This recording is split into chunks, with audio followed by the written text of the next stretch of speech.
¿qué tal? ¿Cómo están? Qué gusto saludarlos. Pues ya estamos aquí, todavía en semana, en medio de la semana, más bien, el ombligo de semana, y en concreto contigo, presentándote justo las recomendaciones de los expertos que te ayudan a conocer el contexto actual y a tomar las mejores decisiones.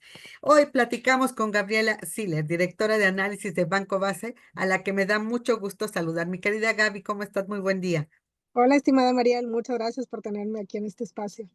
Gracias por aceptar, como siempre, tu buena disposición te caracteriza y También. además tu asertividad, ¿no? En cómo ves el contexto, el panorama. Nos preocupa mucho todo este tema de no solo calificaciones, sino básicamente el muy bajo crecimiento del país, los efectos que puede tener, todavía si hay riesgos de recesión en Estados Unidos. ¿Cómo ves tú? ¿De dónde nos podemos agarrar justo, ¿no?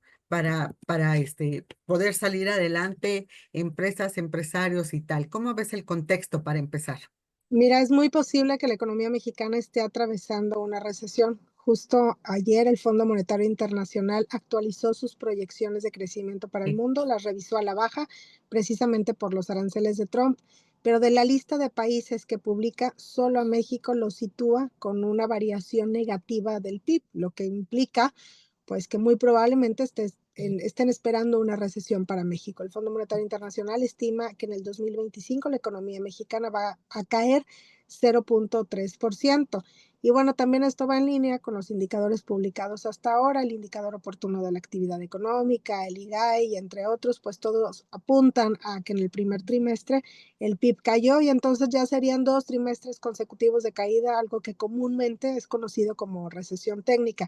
No es la definición oficial de recesión y será hasta el 30 de abril, hasta la siguiente semana, cuando conozcamos el PIB del primer trimestre, pero pues obviamente una caída del PIB no es nada positivo. Ahora, la desaceleración económica viene desde el año pasado, pero se ha profundizado por las amenazas y aranceles de Trump. Y bueno, pues generalmente los recortes en los pronósticos de crecimiento empiezan a darse una vez que se publica el PIB del primer trimestre, pero este año estamos viendo que prácticamente desde enero, desde que entró Trump, pues empiezan a recortar los pronósticos para México y también para Estados Unidos, porque finalmente todo lo que está ocasionando con estas amenazas Trump, aranceles, pleitos con Jerome Powell, pues es cautela entre los consumidores y pues si los consumidores tienen cautela y no compran, pues obviamente se va a reducir el crecimiento económico y esto viene de rebote a pegar a México. ¿Qué podemos hacer? Mira, pues creo que vamos a empezar desde los consumidores, pues sí ujú, debe de haber un poco de cautela de no endeudarse a menos que sea necesario, sobre todo porque las deudas luego generan estrés y presión sobre el claro. ingreso disponible, ¿no? Se espera que el Banco de México siga recortando la tasa de interés precisamente porque la desaceleración económica o recesión pues favorece que la inflación en México siga desacelerándose y entonces, pues si se pueden esperar para pedir un crédito, pues sería mejor porque entonces así inclusive pues pueden tomarlo con una tasa de interés más baja. Ahora, las empresas, vemos mucha cautela entre las empresas a invertir y a contratar personal, sobre todo porque no se sabe qué viene hacia adelante con Trump. Ahí, bueno, pues te voy a hablar desde mi área de especialización, pues se siguen recomendando las coberturas cambiarias porque aunque el tipo de cambio sigue bajando, hemos visto una volatilidad muy alta. Por ejemplo, pues el tipo de cambio alcanzó un nivel mínimo de 19.52 pesos por dólar, pero la semana pasada estábamos en 20.30 pesos por dólar y así va a seguir siendo una montaña rusa. Y entonces, pues puede que en el día que a alguien le toque pagar una obligación, pues el tipo de cambio esté en un nivel que no les convenga. Entonces seguimos recomendando las coberturas cambiarias. Desde el gobierno, ¿qué tienen que hacer? Pues hay varias cosas. Uno, pues ya sea que México esté en recesión o que solamente sea una desaceleración económica, convendría que el gobierno empezara a pensar para poder aplicar rápidamente en el segundo semestre de este año una política fiscal contracíclica, sobre todo porque si Trump sigue con las amenazas de los aranceles, pues seguramente los exportadores van a ser los más afectados y yo creo que ya están deteniendo la contratación de Claro. personal, pero para evitar despidos masivos, pues a lo mejor hay alguna ayuda que se pueda dar. No es necesario que el gobierno se endeude más porque no hay espacio, pero sí redireccionar recursos, es decir, que pongan en pausa algunos proyectos que traen por ahí y que los dejan hasta el 2026 y ahorita pues que apoyen a los exportadores. Y por otro lado, pues seguir con las negociaciones con Trump para tratar Ujú. que se quiten los aranceles, sobre todo los de industria automotriz, y también pues armar una estrategia para lo que será seguramente una renegociación y no solamente una revisión del TEMEC. Exactamente. Sí, ya no fue revisión, ya ves que siempre llegó y dijo va a ser una renegociación. Y no es que Y lo quiere cambiar el tratado completo, ¿eh? totalmente, totalmente, ¿no? Quiere América para los norteamericanos, dice, ¿no? Vamos a ver qué pasa si nos pone en jaque, pero allí pues también la estrategia para el gobierno, y siempre lo has dicho, ¿no? Es diversificación también de tratados, ¿no? Sí, pues lo mejor sería que México exportara a una gran cantidad de países. Estamos al lado de Estados Unidos, que es el consumidor más grande del mundo, y por eso pues el 83% de nuestras exportaciones van para allá y vamos tarde en la diversificación. Entonces, pues ahorita yo creo que pues lo principal es tratar de que nos quiten los aranceles, sobre todo que Claro. los aranceles, si se van a quedar, pues que queden menores que el resto de los países, ¿no? Para tener una ventaja competitiva. Y también, pues, tratar de diversificar, que eso no se va a dar de un día para otro, pero como que se ha pospuesto durante muchos sexenios eso. Muy bien. Y bueno, pues así como ya lo dijiste, vamos a seguir en la montaña rusa también en tipo de cambio, ¿verdad? Sí, seguramente va a seguir la montaña rusa, porque Trump sale a decir algo, esto genera un Volatilidad y tipo riesgo de cambio todavía nos espera, ¿no, Gaby? y mucha volatilidad, porque mira, ahorita el tipo de cambio había estado o Creo estuvo que la bajando. perdimos. Aquí estoy, ¿no me escuchan?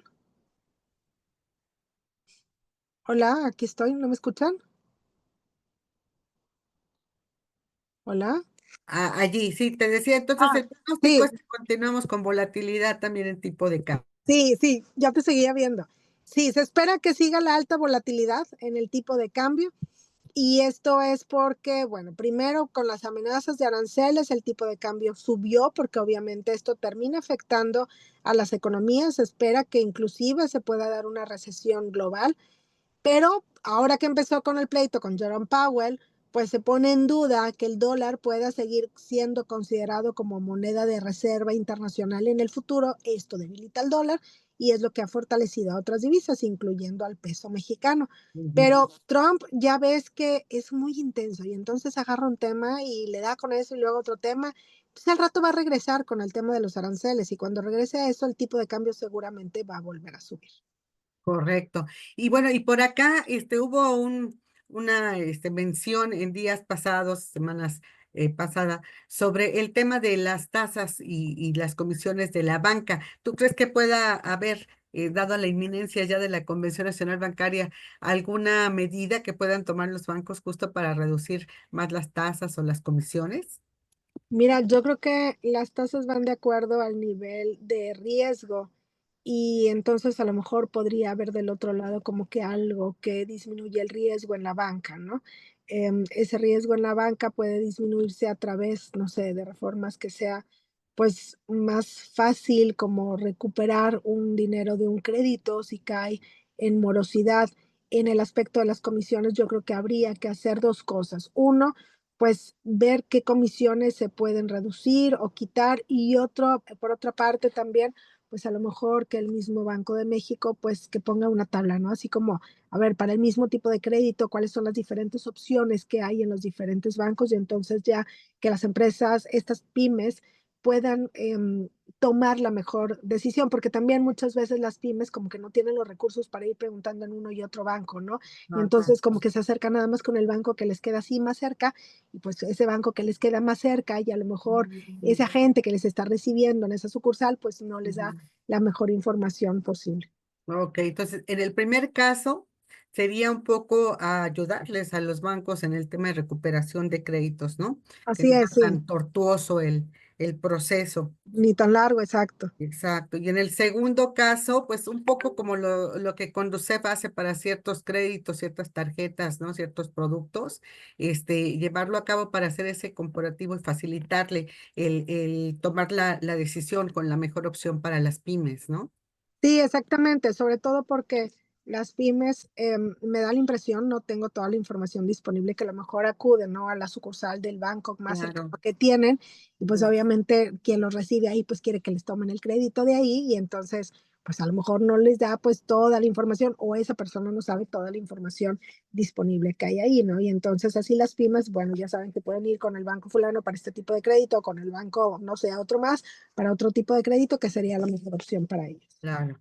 Pues vamos viendo que hagan caso a las recomendaciones de los expertos. Mi querida Gaby, de verdad muy agradecidos siempre por tu asesoría, por tu buena disposición y por darnos este panorama con alternativas de solución, que eso es interesante. Seguimos platicando contigo. Te damos lata más adelante, Gaby. No, hombre, no es ninguna lata, es un gusto para mí. Muchas gracias, Mariel.